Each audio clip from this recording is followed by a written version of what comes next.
Assalamualaikum warahmatullahi wabarakatuh.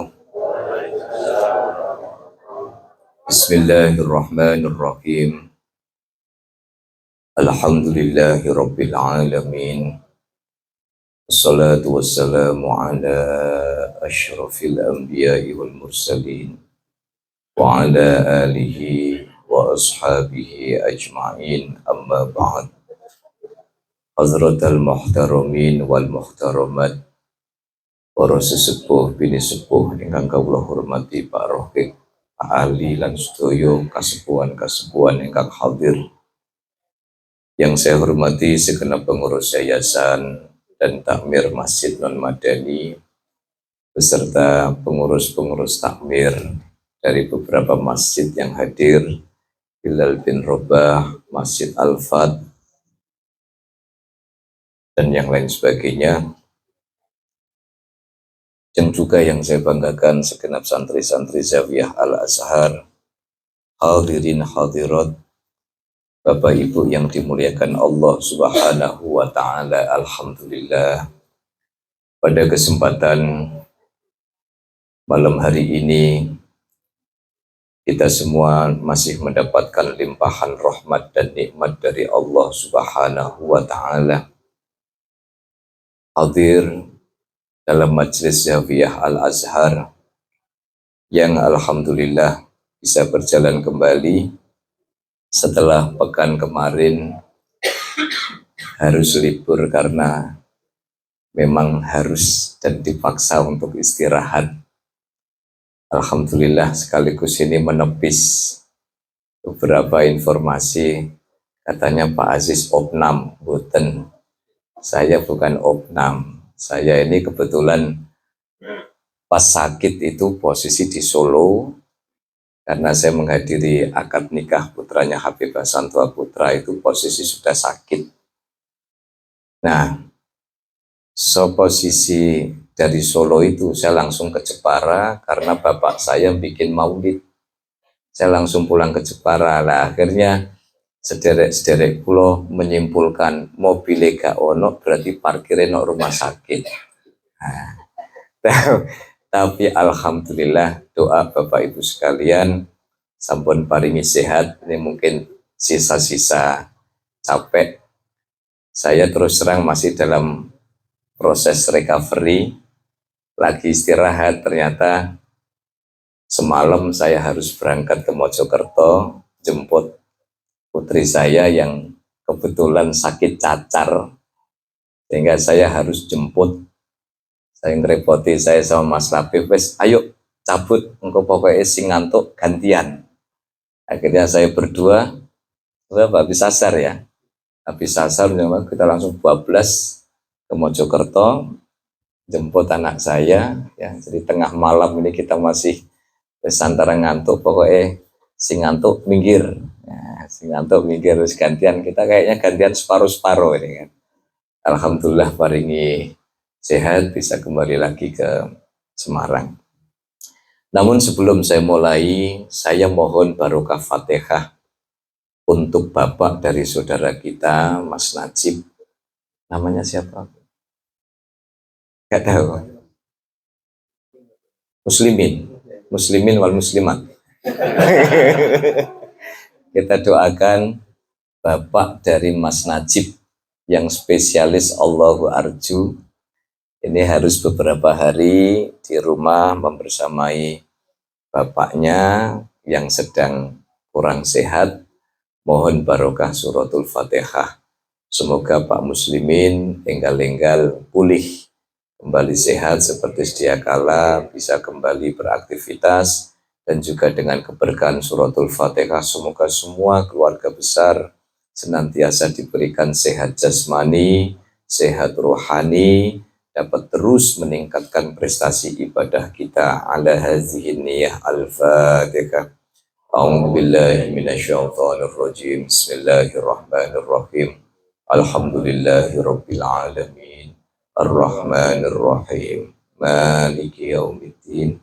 Iyyaka na'budu wa iyyaka nasta'in. Ihdinas siratal mustaqim. Siratal ladzina an'amta 'alaihim ghairil maghdubi 'alaihim waladdallin. Dan juga mohon keikhlasan dari Bapak Ibu segenap keluarga besar Zawiyah. Mohon barokah suratul Fatihah terkait rencana pendirian Zawiyah Al-Azhar kedua, tetapi Zawiyah Al-Azhar yang khusus buat hafalan Al-Quran di Kuripan.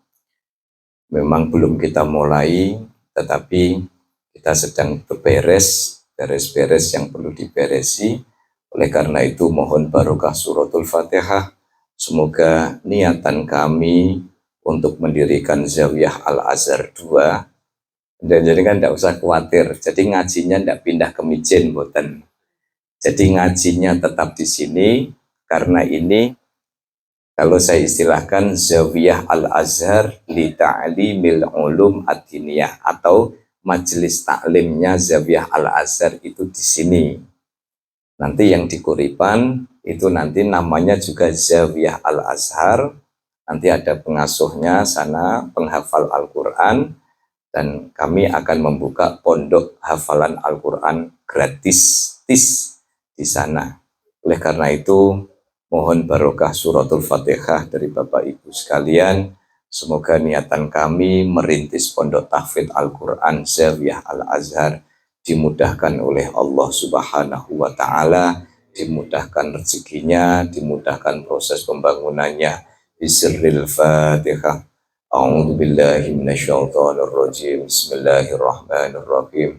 Alhamdulillahirabbil alamin. Arrahmanir rahim. Maliki yaumiddin. Iyyaka na'budu wa iyyaka nasta'in. Ihdinas siratal mustaqim. Siratal ladzina an'amta 'alaihim ghairil maghdubi 'alaihim waladdallin. Mohon pangestu Bapak Ibu sekalian, kalau kami itu dalam tradisi bikin pondok itu nanti biasanya dimulai dengan pembacaan rotib haddad, rotib atos, wirdul latif plus manakib. Nanti siapa yang manakib dan baca rotib, ini kalau jenengan saya undang mau datang ya, alhamdulillah. Ndak datang ya tak royokan berempat gitu ya. Yang jelas nanti kami memang bermaksud untuk undang bareng-bareng sebelum peletakan batu pertama nanti, sehingga kami bisa bareng-bareng bisa memberkahi ngaji di tanah Kuripan. Insya Allah ini tanahnya sudah ada, tinggal nanti ini kemarin saya sudah ketemu tukangnya, ya nanti prosesnya kapan ini lagi digambar.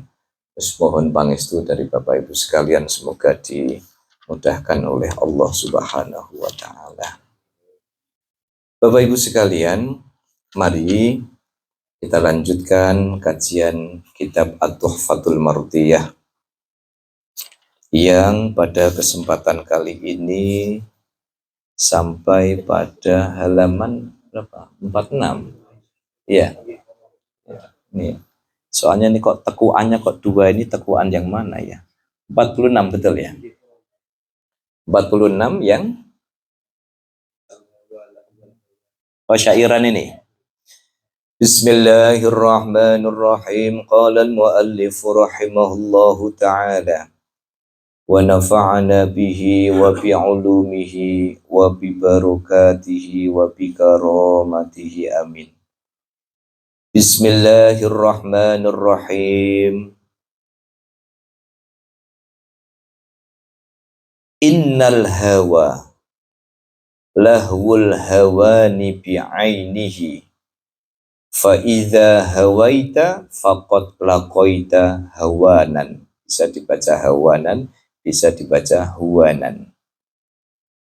Wa fi nuskhatin fasari'u kulli hawa sari'u hawanin. Wa qala akhar nunul hawani minal hawa masruquhu. Fa idza hawaita faqad laita laqaita huwanan. Syair ini menceritakan keterangan sebelumnya tentang pentingnya kita memperkuat diri, memperkuat hati agar tidak tergelincir ke dalam hawa nafsu. Tidak sedikit kalau kita kembali kepada sejarah, malaikat Azazil itu malaikat ranking 1 di kelasnya.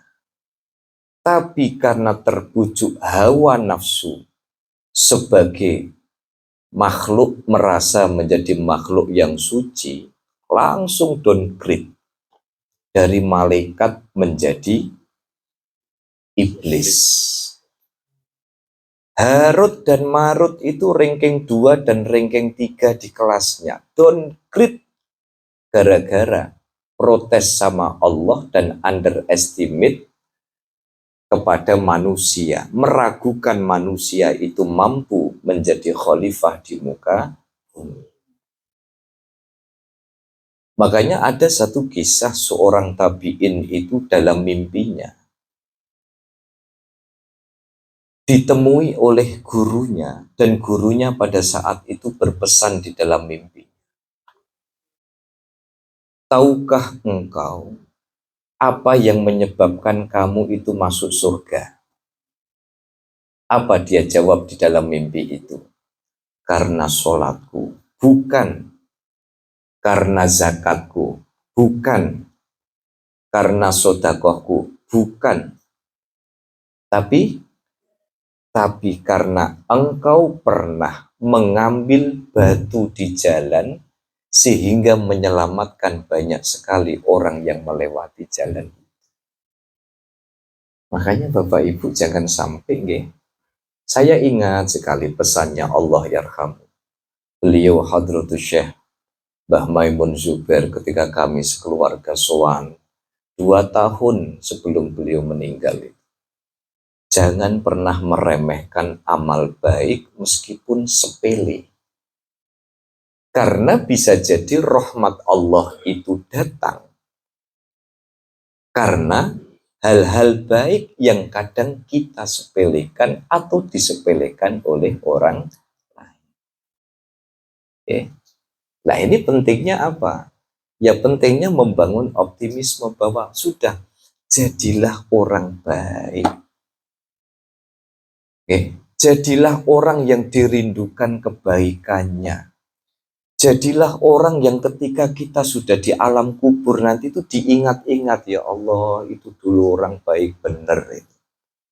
Jadilah orang yang ketika kita tidak ada, orang itu mengenang kebaikan kita. Sedih Pak, kalau kita tidak ada, orang itu ingatnya apa? Ingatnya cuman yang jelek-jelek.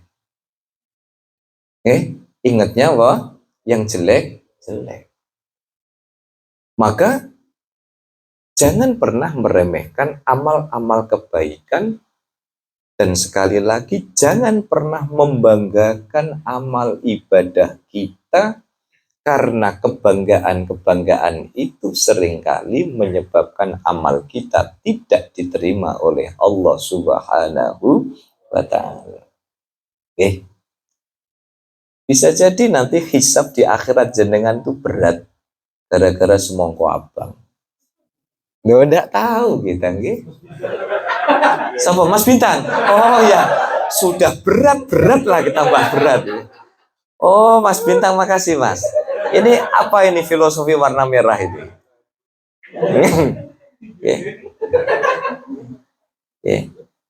Jadi Musewu ini kayaknya kok agak kurang merata, Bib. Taruh sana. Ini mungkin dikira masih libur, jadi ini jajannya sedikit nih.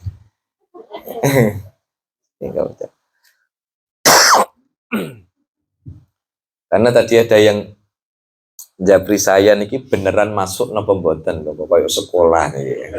Iya masuk, kok mau libur terus nih. Padahal nih nuruti capek-capek Bu. Ini kayak saya sama Mas Labib ini nek nuruti ngantuk niki wis paling enak niki matur nggih. Semalam tengah malam kami masih wangweng di Tol Mojokerto Semarang. Jadi jangan Jangan pernah meremehkan amal-amal sekecil apapun. Kalau tadi ada cerita orang dimasuk surga itu bukan dia sholatnya, bukan puasanya, bukan tahajudnya. Tetapi gara-gara pernah buang batu, yang gara-gara batu itu menyelamatkan banyak orang. Okay. Nah, syair ini bercerita tentang pentingnya kita menjaga diri. Innal hawa lahwul hawani bi'ainihi.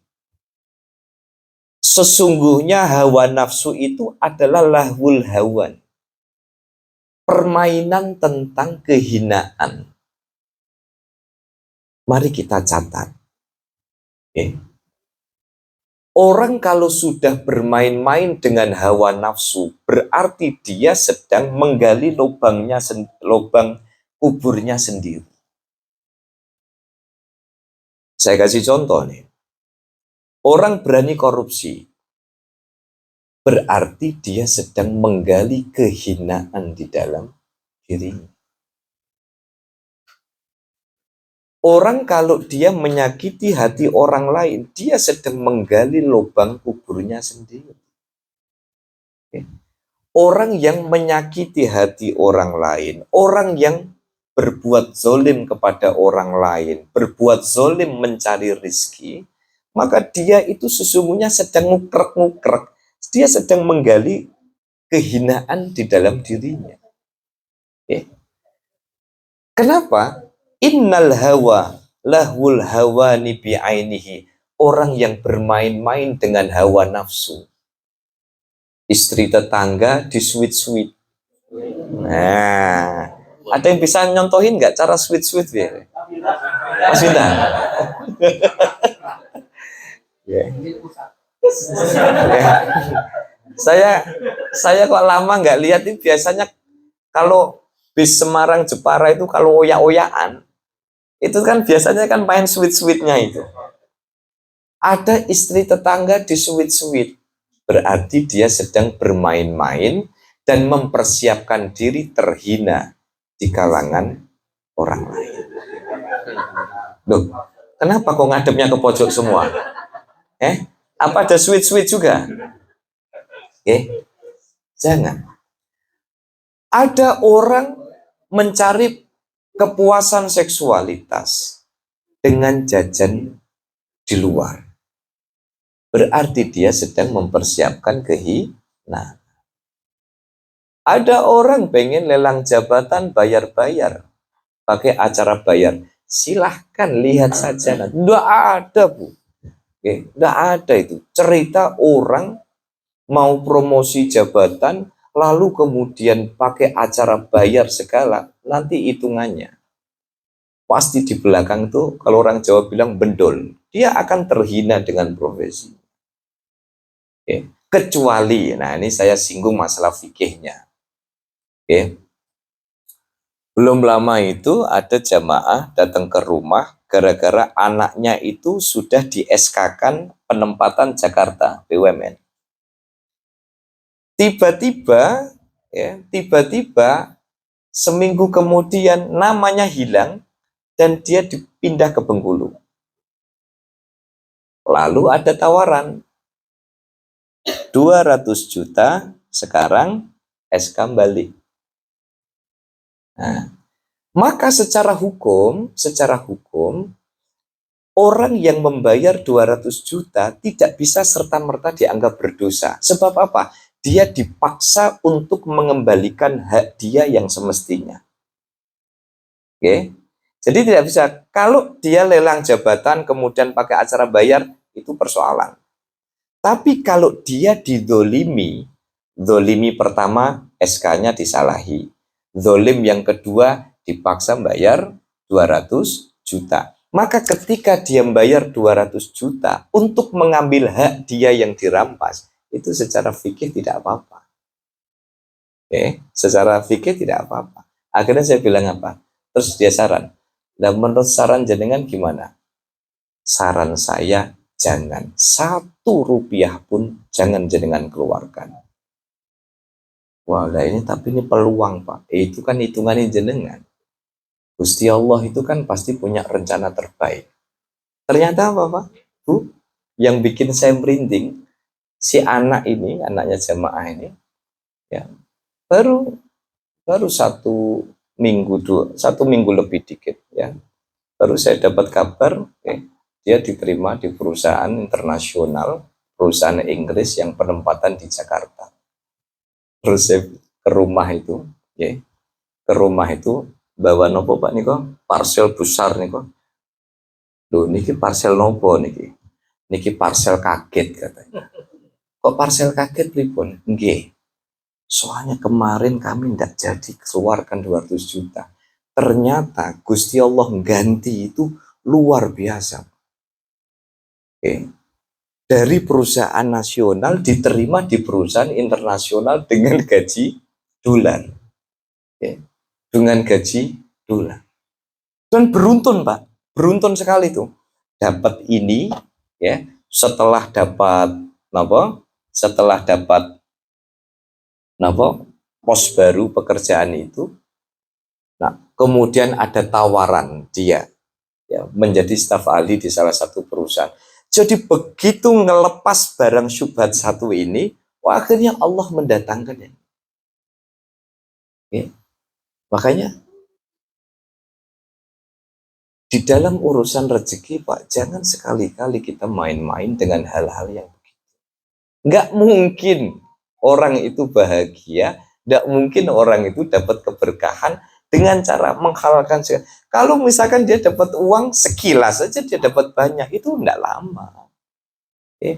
Bisa jadi dia merebut kunci satu ini, tetapi dia ditutup pintunya oleh Allah dari yang.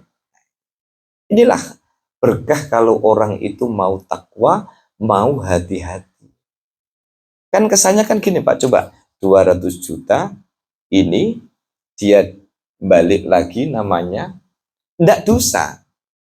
Tetapi sudah mulai muncul keraguan. Ternyata apa? Di saat ya Allah, kalau memang rezekiku yang lebih berkah ini memang Engkau tunjukkan di jalan lain, tolong mudahkan jalan kami ya Allah. Ya kalau bisa dikasih dimintain saran, saya bilang 1 rupiah Pak, saya tidak ikhlas Pak, sampai kasih. Cuman sabar-sabar aja Pak, nanti sumber pasti ada. Ternyata tidak butuh waktu lama, Allah Subhanahu wa Ta'ala memberikan. Makanya innal hawa lahul hawani bi'ainihi. Orang yang bermain-main dengan hawa nafsu, sesungguhnya dia sedang mempermainkan kehinaan di dalam hidup dia. Fa'idha hawaita faqad laqaita huwanan. Ketika engkau menuruti hawa nafsu, maka sungguh engkau telah terjatuh ke dalam kehinaan. Nah, okay.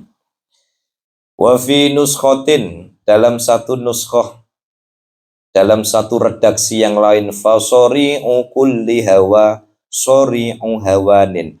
Orang yang bertarung didasari dengan hawa nafsu, dia hanya mempertarungkan kehinaan.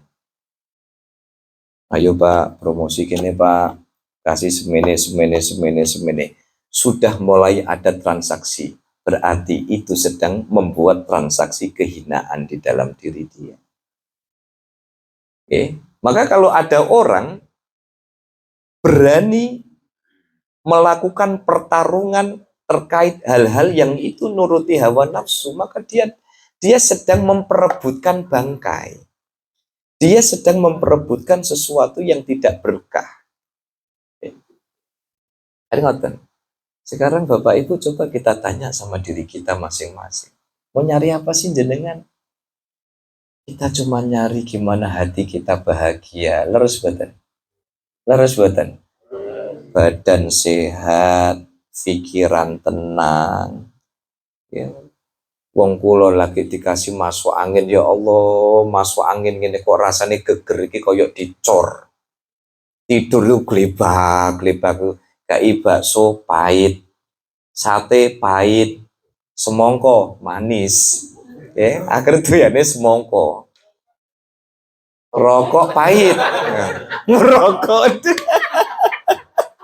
Wah, muandes deh.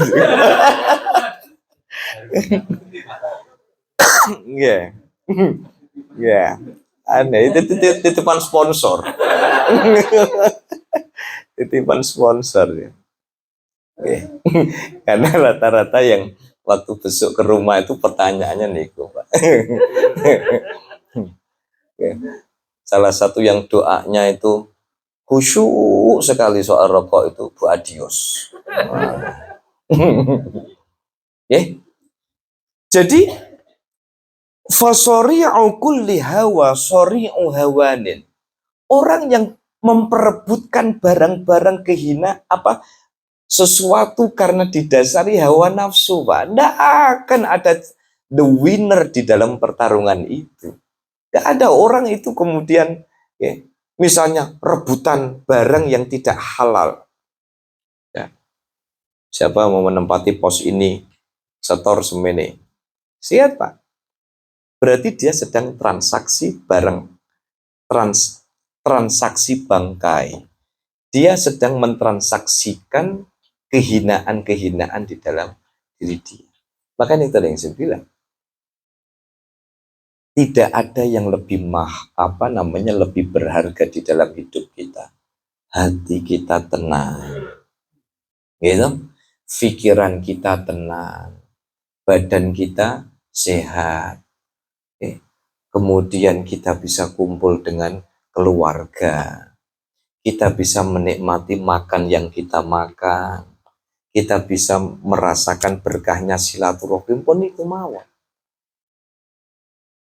Nah, saya ini orang yang biasa kalau apa-apa ini kan rembukan sama istri saya. Saya bilang sama istri saya, gimana pun, gawe yuk Zawiyah Al-Azhar lagi yuk, tapi khusus untuk ngapalin Quran.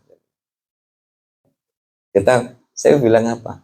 Makan sudah bisa makan, gitu.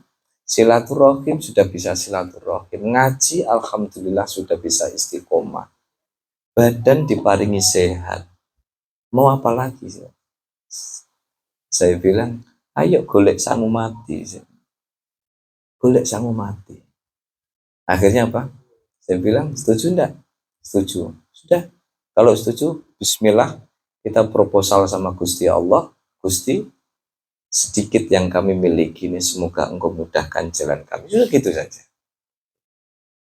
Kenapa? Ya karena yang mahal di dalam hidup kita ini adalah keberkahan hidup, karena kita bisa mencegah diri terjerumus di dalam di dalam lubang syaitan itu tadi. Maka fasori'u kulli hawa sori'u hawanin. Wa qala akhar, ada redaksi yang lain, nunul hawan minal hawani masruquhum fa idza hawaita faqad laqaita huwana. Nunul hawan, kehinaan yang sesungguhnya dari hawa nafsu adalah masruquhu, sesuatu yang dicuri. Bapak Ibu, ketika orang bermain-main dengan barang haram, berarti barang haram ini, hawa nafsu ini, sedang mencuri keberkahan dan ketenangan di dalam hidup kita. Orang berani nyenggol barang haram, itu berarti bersiap-siap masruquhu. Ada banyak yang dicuri dari hidup kita. Nyawang bojone mendino dasteran. Nyawang konco kantor pakai blazer. Kira-kira Pak, wis moto lanang lah, moto lanang. Wis moto lanang, ndak usah membohongi diri sendiri. Nyawang daster karo nyawang blazer indah ndi, Pak? Daster. Lah iku nyawange sapa bengi. Pagi nyawang blazer, mulai-mulai nyawang daster sowek. Nggih? Nggih, Bu. Daster sowek nganggo kaya cabe. Terus kerokane kuwe tok wabang ngoten, Bu. Wes ngono nggak nyadar gowo sandal sisian. Ya Allah, ya mau kok kantor nyawang api-api, pakai blazer, wangi-wangi sampai rumah lihat istrinya nganggu sandal kok kiwo kabeh. Oke.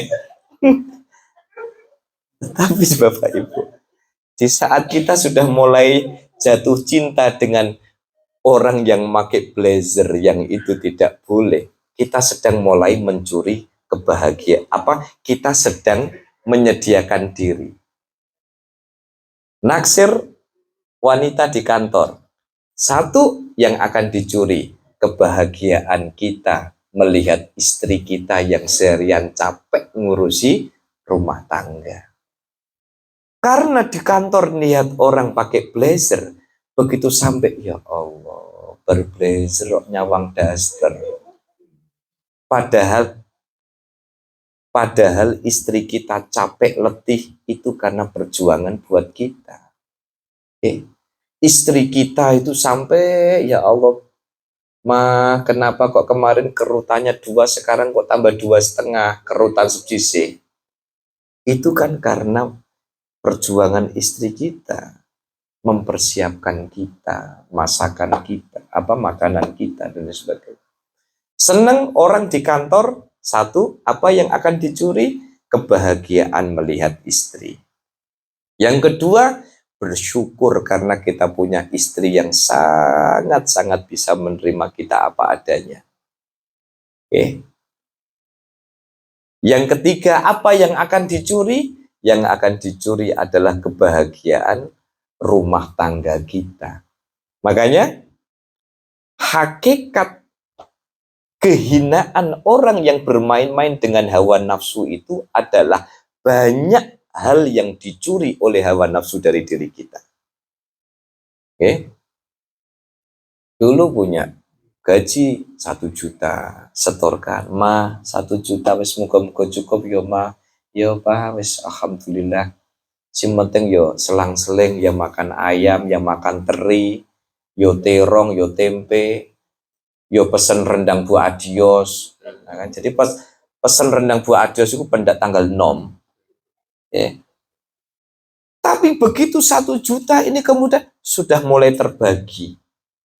Loh Pak, kok sing setorane kok mek 700, sing 300 iki nunggu kebutuhan kantor, padahal kebutuhan kanggo konco kantor mulai akan terkurang.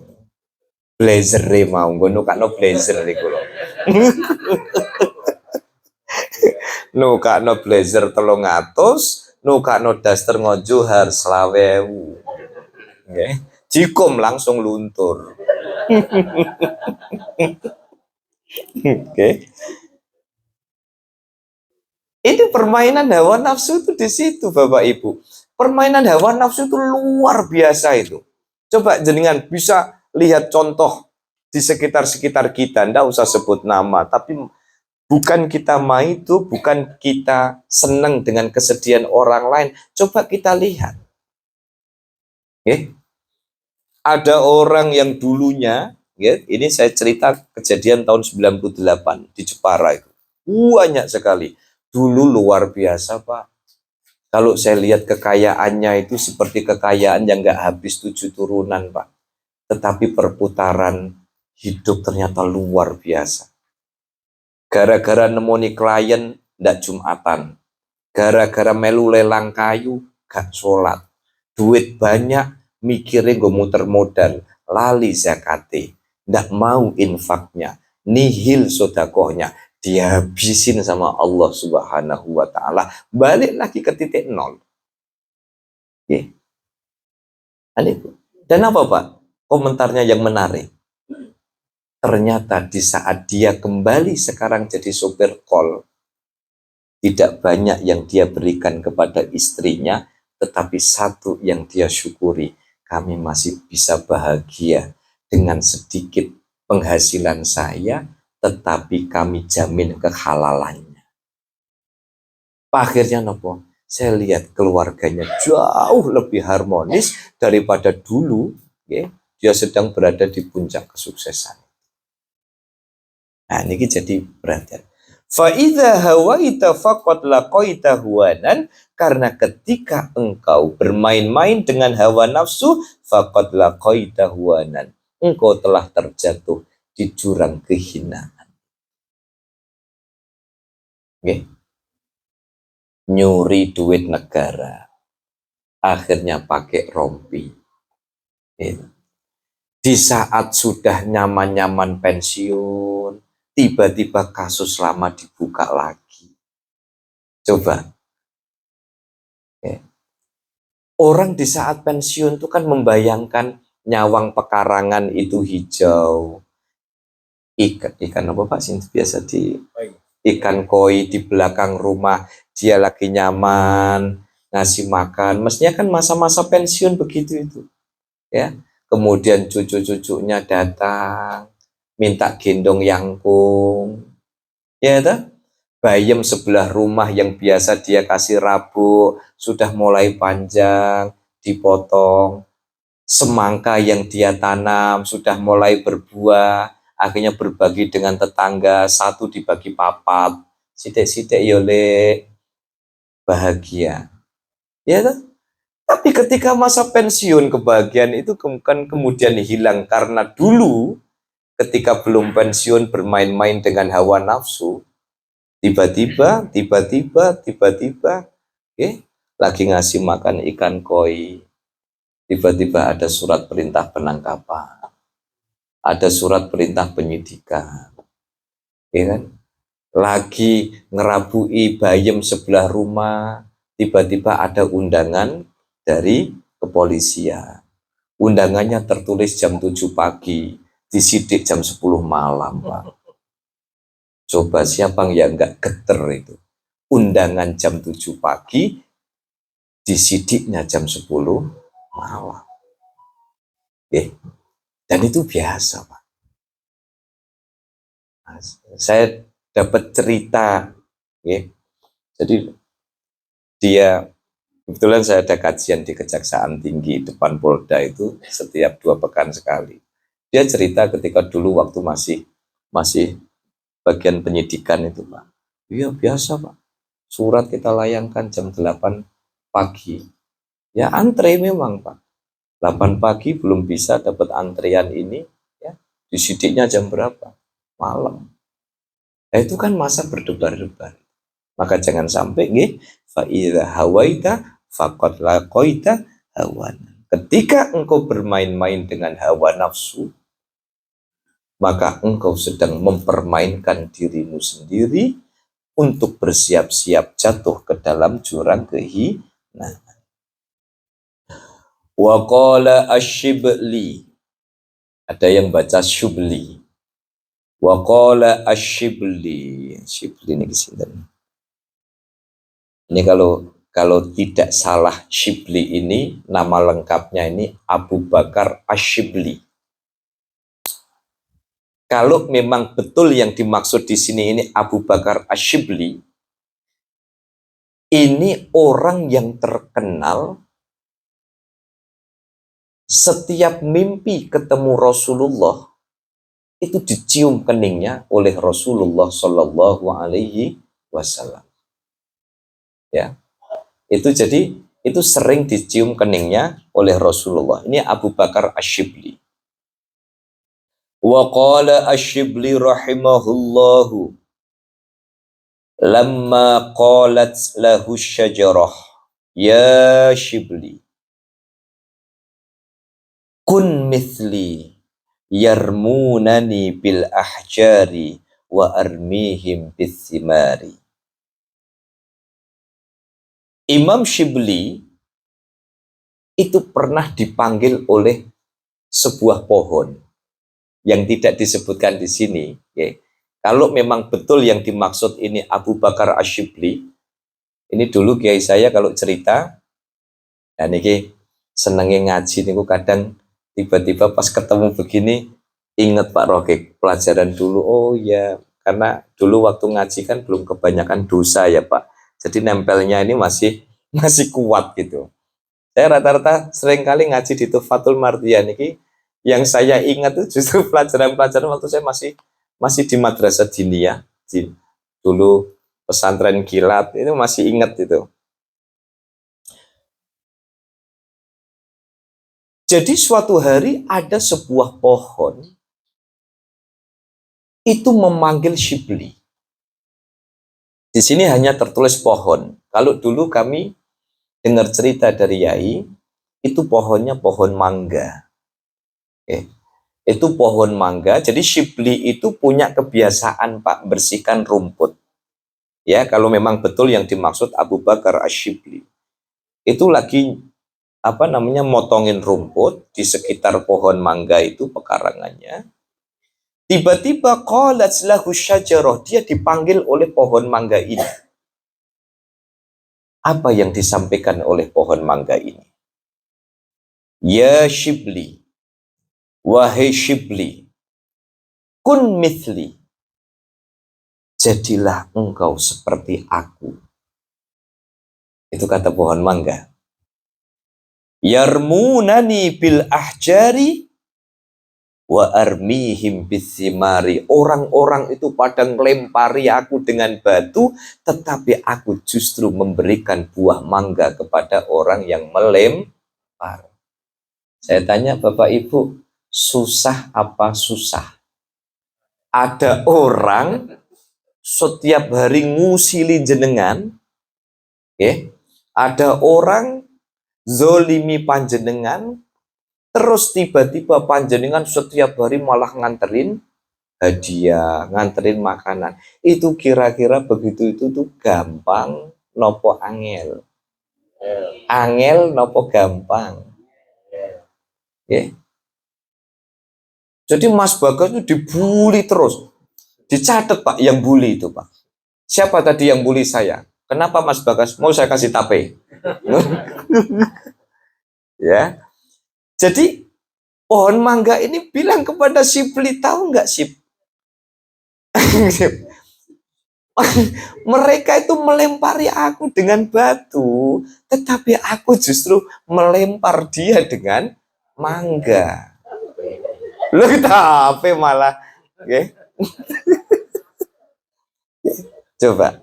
Ini artinya apa? Berat Bapak Ibu. Kalau dengan kualitas keimanan kelas-kelas ekonomi ini seperti saya lah misalnya. Nggak usah saya contohkan jenengan. Orang setiap hari ya, dia dolim sama kita, dia menyakiti kita, gitu. Tapi kemudian kita bisa berbuat baik kepada dia. Itu bukan kekalahan, tetapi itu adalah kemenangan akal sehat. Okay. Saya sering cerita sama Mas Andri, sama Pak Madi, Pak Rokek, ada banyak hal yang saya skip Pak dalam perjuangan soal ketakmiran. Ini kalau saya nurutin Bu, telinga ini Bu ya panas setengah mateng.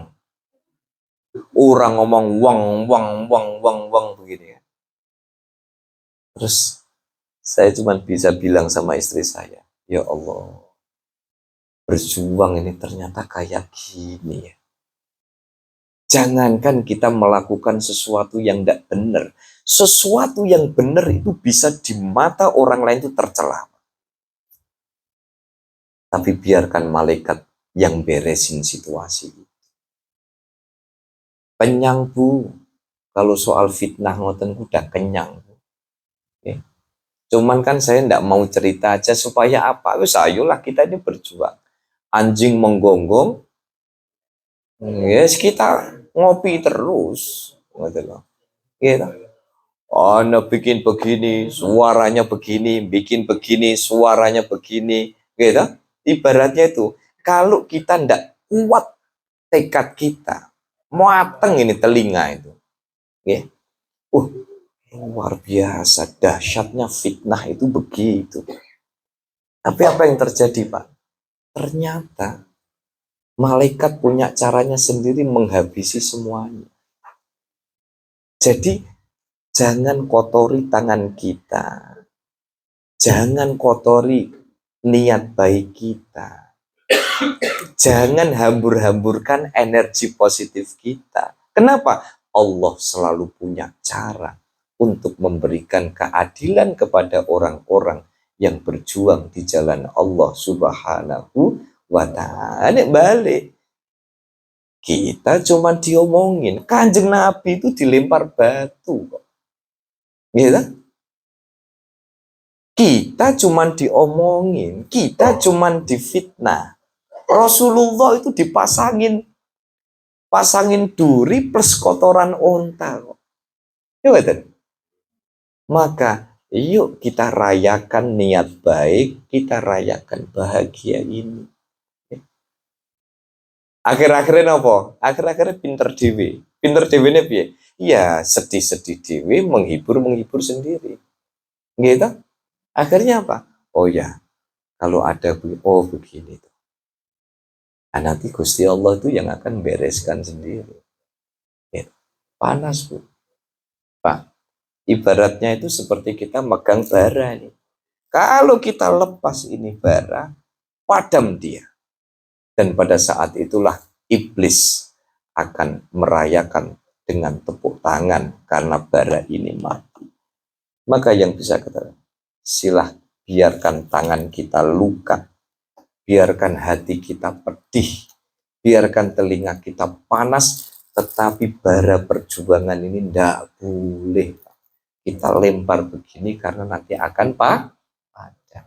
Ternyata apa? Tidak berjalan lama. Oh, ternyata malaikat Allah punya cara beresin. Tapi satu sudah beres, episode berikutnya jalan, Pak. Ngerti loh. Ya kayak Haji Mukidin sama Haji Sulam. Dan jenengan pengen jadi Haji Mukidin apa Haji Sulam? Bu? Oh, enggak paham jenengan ini. Jenengan sih kakean drakor. Ya. Kakean drakor diajak. Napa? Misteri ilahi. Lanjut. Kun misli yarmunani bil ahjari wa armihim. Apa yang disampaikan kepada Imam Syibli, mereka lempar aku dengan batu, tetapi aku memberikan hadiah buah kepada mereka. Mereka ngelempar ya. Kita kayaknya kok mau usia-usia kita ini kan biasa ngampleng. Wah, pelem gitu Pak. Kalau saya terus terang Pak, zaman jahiliyah dulu itu, kita kan tahu Mbah Yai itu kan sare, ya Mbah Yai itu kan sare jam 10:30. Jam 11 kan kita baru masak Pak. Jam 11 itu kita baru adang sego. Oke, nanti bagi tugas, gue adang sego, ini ada yang ngerajang bawang brambang, terong, ada yang motongin terong, tuku ndok ke pasar, ada pasar malam Bu. Pun nanti bawang, brambang, cabai, tomat, terong, telur dudek jadi satu. Itu makan malam paling istimewa. Mbah Yai kita perkirakan sudah nyenyak, maka serangan malam kita mulai. Wah, wang gitu kan, ceplok tuh. Bahagia Pak. Kita maksiat tuh bahagia sekali waktu itu. Ya Allah, kita itu berlaku maksiat tuh bahagia sekali waktu mondok. Akhirnya apa? Kan pagi kan kelihatan Bu. Daun-daun bekas lemparan tuh kan. Nanti Mbah Yai. Iya. Aku ikhlas kalian makan manggaku tuh aku ikhlas. Muga-muga dadi barokah dadi daging. Amin. Kita tahu Pak, Mbah Yai itu tidak pernah duka. Maka Mbah Yai itu sampai kemudian di akhir kami wadaan perpisahan, kami dicium satu-satu tuh, bayangkan, dicium satu-satu. Satu hal beliau pesan, pakai bahasa Jawa, saya pakai bahasa Indonesia aja. Saya sudah maafkan semua yang kalian lakukan. Saya ikhlas manggaku habis, ya kan? Saya ikhlas karena sandalku seringkali diambil sama santri. Saya ikhlas ketika kalian ngaji do ngantuk. Saya ikhlas. Ini loh Bapak Ibu, kunci ilmu barokah itu ketika guru itu bilang saya ikhlas, itu arasy itu terbuka. Jadi kami itu dicium tuh. Habis itu kemudian kami bacain Fatihah satu-satu. Gitu. Ketika kami reuni, ya Allah, kenapa ya dulu kami itu kok berbuat maksiat kok bahagia sekali. Tetapi Kebahagiaan itu semakin lengkap ketika Mbah Yai bilang apa? Saya ikhlas, tidak ada amarah sedikit pun. Apapun yang kalian lakukan selama mondok di sini, aku ikhlas dan saya sangoni. Ilmu yang saya berikan semoga menjadi ilmu yang manfaat. 15 santri, oh, Pak. Bukan 15.000 loh, ya. 15 orang. Ya, 15 orang.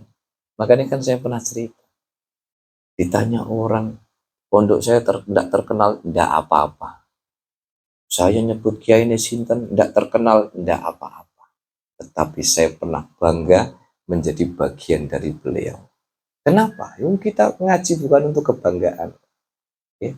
15 orang ditelateni, bukan sama lurah pondok, sama ini.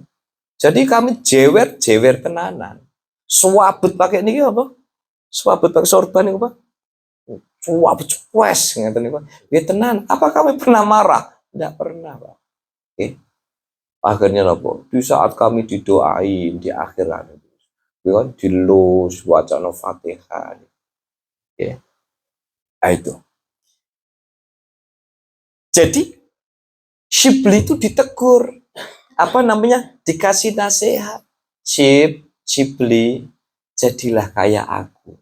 Di saat orang melempar aku dengan batu, mereka merayakan kegembiraan karena mendapatkan buah dariku. Qala fa kaifa masiruka ilan nar? Qalat bimaili ilal hawa'i hakada wa hakada. Kemudian bertanya Shibli, lalu jalan menuju neraka itu seperti apa? Ketika aku condong kepada hawa nafsu. Jadi coba, ada pesan orang itu gampang masuk neraka itu di saat dia gampang bermain-main dengan hawa nafsu. Tapi ingat Bapak Ibu, hawa nafsu itu tidak hanya dalam bentuk kejahatan. Kebanggaan dengan amal soleh yang kita lakukan itu hawa nafsu. Okay? Kebanggaan kita dengan apa? Kebanggaan kita dengan prestasi ibadah kita itu hawa nafsu. Kebanggaan kita karena bisa baca kitab, sombong, merasa menjadi orang alim, itu setan, hawa nafsu. Gitu. Nah makanya orang kalau sudah sampai pada level itu, maka dia akan ya dilicinkan oleh Allah, ya perjalanannya masuk ke dalam neraka. Ini saya tutup dengan sabda Rasulullah Shallallahu Alaihi Wasallam. Wa qala sallallahu alaihi wasallam man qaddara 'ala imra'atin aw jariyatin haraman fatarokaha makhafatallahi ammanahu Allahu ta'ala yaumal faz'il akbari wa hurrima 'alaihi naru wa adkhalahul jannah. Barang siapa yang bisa menahan diri dari perempuan atau budak perempuan yang diharamkan. Maksudnya haroman itu, perempuan itu bukan istrinya. Budak perempuan itu bukan budaknya. Ya kalau saya terjemahkan dengan bahasa yang lebih lugas, siapa yang bisa menahan hawa nafsu di saat bertemu dengan wanita. Fatarokaha, dan dia mampu meninggalkan wanita itu, makhofatallahi, karena takut kepada Allah, maka ammanahullahu ta'ala, maka Allah akan amankan dia yaumal faza'il akbar, di waktu terjadinya fitnah besar dan dia diharamkan dari api neraka dan dimasukkan Allah ke dalam surga.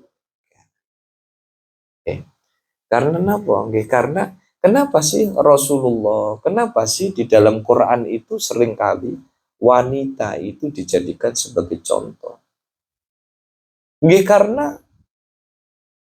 salah satu kejahatan yang paling mudah dan itu melenakan itu ya kejahatan karena sudah mulai bermain-main dengan perasaan. Saya ingin menutup dengan sebuah ilustrasi Bapak Ibu. Ini kalau yang kajian di Joglo mungkin beberapa kali sudah pernah saya sampaikan. Ini khusus pesan buat suami-suami tercinta. Uang yang kita miliki hari ini, mobil yang kita miliki hari ini, motor yang kita miliki, rumah, dan lain sebagainya. Bisa jadi itu bukan rezeki kita, Pak. Tapi itu bisa jadi rezeki istri kita yang dititipkan kepada kita, laki-laki ini. Bagi yang sudah punya putra-putri, bisa jadi itu rezekinya putra-putri dititipkan lewat bapaknya.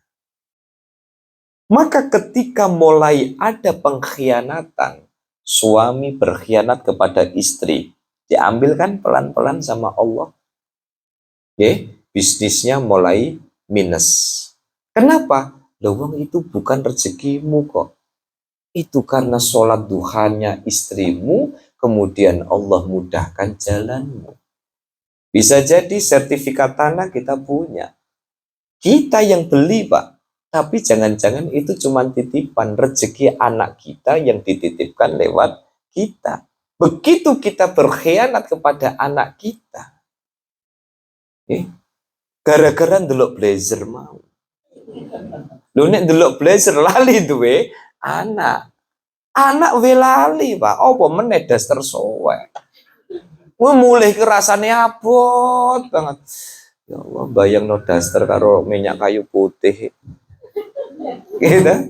Bayang no daster karo minyak kayu putih. Maka ilustrasi ini penting untuk menguatkan tekad kita semua. Saya mulai dari pribadi saya dan ngajak pada Bapak Ibu sekalian bahwa jangan sampai kemudian hawa nafsu, jangan rela ketika hawa nafsu yang kita permainkan pelan-pelan mencuri kebahagiaan hidup kita, mencuri keberkahan rezeki kita, mencuri kebahagiaan keluarga kita. Oleh karena itu, semoga Allah Subhanahu wa Ta'ala senantiasa menjaga diri kita, kita dimudahkan oleh Allah. Ketika tersadar bahwa ada kemaksiatan yang kita lakukan, semoga Allah Subhanahu wa Ta'ala memberikan kekuatan iman kepada kita. Amin. Allahumma amin. Rabbana atina fid dunya hasanah wa fil akhirati hasanah wa qina adzabannar. Allahumma barik lana fi umurina wa fi umrina wa fi rizqina wa fi ma'ishatina wa fi ta'limina wa ta'allumina wa fi majlisina wa fi kulli ma'atitana fid dini wad dunya wal akhirah. Wa sallallahu ala sayyidina Muhammadin wa ala alihi wa sahbihi wa baraka wa sallama walhamdulillahi rabbil alamin.